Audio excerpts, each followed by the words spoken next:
The great voice debate in this country is surely over.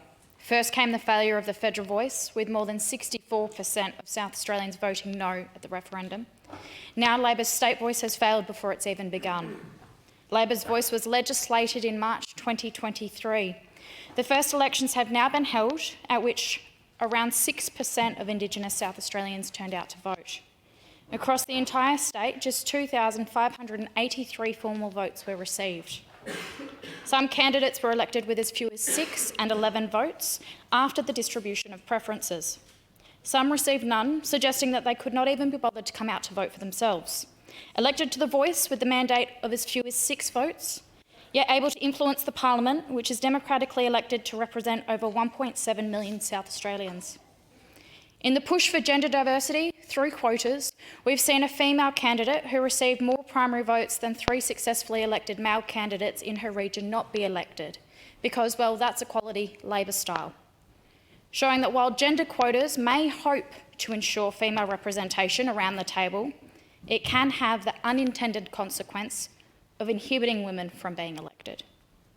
It should concern all South Australians that a body as unrepresentative as The Voice, where one can be elected with as few as 6 votes, can influence the outcome of a democratically elected parliament. The change so great to how the parliament will need to function that it will need to change its standing orders. It's a handbrake on our democracy and gives greater weight to a vote of one group over another based on race. It's my view that it undermines the very premise of our democracy, in that we are all equal, one person, one vote.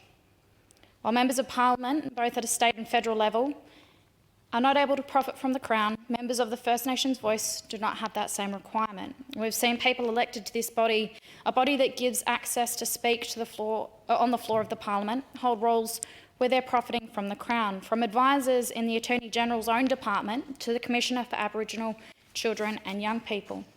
It again begs the question of the integrity of the body.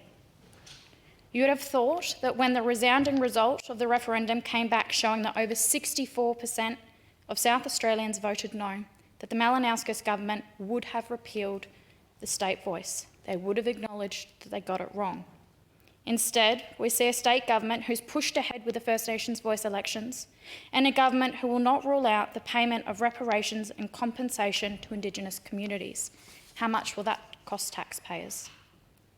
With over 64% of South Australians voting no at the referendum, and with around 90% of South Australia's Indigenous community failing to cast a vote at the state voice elections, I think it's fair to say that most South Australians are not behind Peter Malinauskas' state voice to Parliament. It's time for Labor governments everywhere, but especially here in South Australia, to recognise the overwhelming will of the people.